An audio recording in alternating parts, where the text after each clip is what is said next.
차려 절. 지금부터 정하여고 액션 가면 팀의 발표를 시작하도록 하겠습니다. 여러분, 스카이 하면 뭐가 생각나시나요? 솔직히 대학이 생각나겠죠? 그쵸? 다들 이거 생각나실 겁니다. 진짜 가기만 하면, 입학하기만 하면 뛸 듯이 기쁠 것 같습니다. 왜냐하면 다들 살면서 한 번쯤은 꿈꿔봤던 곳이잖아요. 그런데 왜 이렇게 요즘은 스카이만 생각하면 깝깝할까요? 송민수의 책 어쩌다 우리는 괴물들을 키웠을까에서는 학벌주의 사회를 통렬하게 비판하고 있습니다.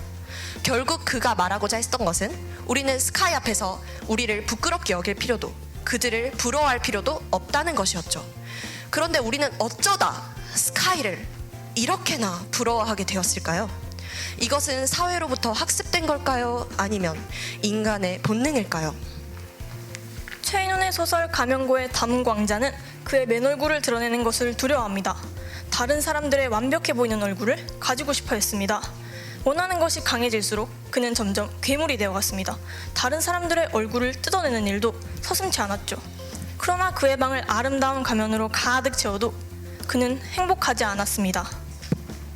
올해 대한민국을 아주 뜨겁게 달궜던 드라마죠. 드라마 스카이캐슬의 주인공 해나와 예서조차도 행복하지 않았습니다.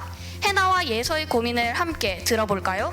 난 이미 모든 걸 가졌어. 이제 히카이만 가면 돼. 히카이에 가기 위한 열쇠가 필요해. 내가 가진 건 스카이 열쇠뿐이야. 모두가 날 부러워하지만 난 행복하지 않아. 해나와 예서 그리고 담음구왕자, 어쩐지 좀 닮아있지 않나요?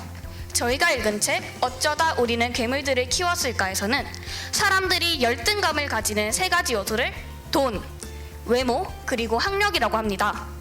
그런데 어쩌다 보니 부잣집 딸 아들로, 또 어쩌다 보니 남들이 부러워하는 외모를 가지고 태어나는 사람은 있어도 어쩌다 보니 명문대에 입학한 채로 태어나는 사람은 없습니다. 학력만큼은 노력 없이 이루는 게 불가능하다는 믿음 아래 우린 하나같이 스카이에 가기 위한 길에 우르르 몰려들었고, 결국은 스카이, 침묵했고 복종했고 포기하게 되었습니다. 독일의 커뮤니케이션 학자 노엘레 노이만이 제시한 침묵에 나선 이론이란, 여론이 형성되는 과정에서 자신의 입장이 다수의 의견과 동일하면 적극적으로 동조하지만 소수의 의견일 경우 고립되는 것이 두려워 침묵하는 현상을 말합니다. 많은 사람들이 이러한 이론의 영향을 받아 다른 사람들이 믿고 있는 신념을 우리에게 강요하게 됩니다. 이 과정에서 우리는 자신만의 목적조차 잃게 되고 그저 완벽해 보이는 모습이 돼야 행복해질 수 있다는 그런 허황된 믿음을 가지게 됩니다. 자, 이쯤에서 다시 가면고로 돌아가 봅시다. 가면고의 담음고 왕자는 왜 자신의 맨 얼굴을 드러내는 것을 두려워했을까요? 그렇다면 그는 과연 어디에서 그의 진정한 행복을 찾을 수 있을까요? 우린 알고 있습니다. 가면을 벗어야만 행복해진다는 것을. 가면을 쓴 채로 그들을 닮기 위해 노력하는 것이 최선이 아니라는 것을. 하지만 우리는 침묵합니다. 두렵기 때문이죠. 사람들은 자신만의 길을 걸어가기를 두려워하고 결국 남들이 잘 닦아놓은 그 길만을 묵묵히 걸어갑니다. 결국 우리는 가면을 벗지 않고 가면을 벗지 못하게 되는 것이죠. 마치 가면고의 담음고 왕자처럼 말이에요. 대한민국의 대학 진학률은 2015년 68%로 1위를 기록했습니다. 성공하기 위한 보편적인 길을 선택한 거죠. 그러나 한 가지 분명한 것은 자신이 원해서 그 길을 선택한 사람이든 그렇지 않은 사람이든 간에 모두가 행복하지는 않았다는 것입니다. 대한민국의 자살률은 그에 함께 1위를 기록했습니다. 우리는 보편적인 성공 앞에서 나의 내면의 목소리에 대해 침묵하고 사회의 강요 앞에 무릎 꿇고 결국에는 포기해왔습니다. 스카이는 지금껏 우리가 절실하게 원해온 곳이기도 했지만 동시에 우리를 절망하게 만든 곳이기도 했습니다. 그렇다면 우리가 새로운 길을 찾게 도와줄 스카이 역시 찾을 수 있지 않을까요? 그래서 저희는 우리를 절망하게 만들었던 스카이가 아닌, 우리를 굴복하게 만들었던 스카이가 아닌 새로운 스카이의 길을 묻습니다. 바로 소통, 공감, 그리고 용기. 다 같이 따라 읽어볼까요? 첫 번째, 소통! 소통!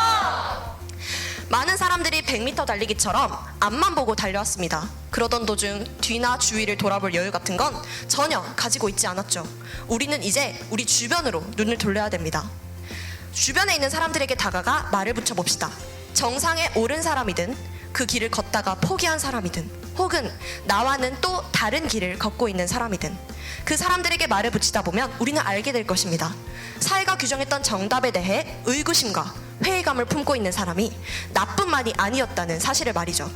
앞서 예서와 해나가 서로의 다름을 격려하고 각자의 성취를 축하해 줄 수 있었다면 그것은 그들의 소통에 거둔 작은 승리의 경험이 될 수 있었을 것입니다.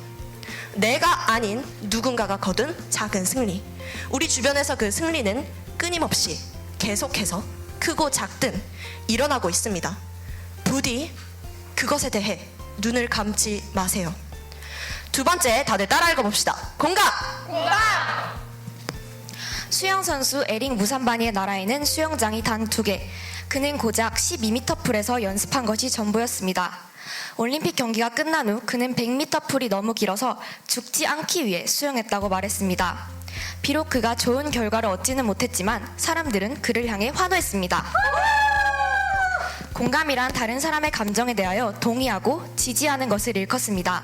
수영선수 에릭 무산바니에게 아낌없는 박수를 보냈던 관중들처럼 최선을 다하는 바로 그 모습에 보내는 공감. 이러한 공감은 쌓이고 쌓여서 비로소 용기가 됩니다.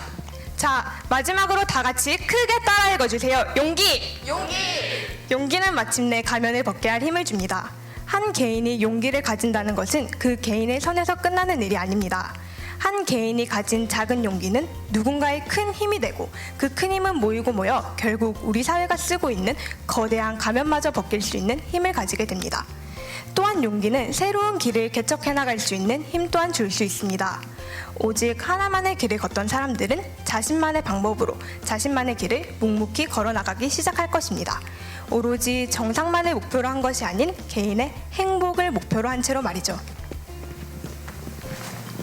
우리가 스카이, 소통, 공감, 용기를 원하는 진짜 이유는 진정한 나를 찾고 행복해지길 원하기 때문입니다. 오랫동안 침묵하고 무릎 꿇고 포기해왔던 우리 행복을 되찾을 수 있도록 스카이를 꿈꾸시나요? 스카이를 꿈꾸세요. 스카이는 이미 여러분의 것입니다. 지금까지 정화여고 액션 가면이었습니다. 감사합니다.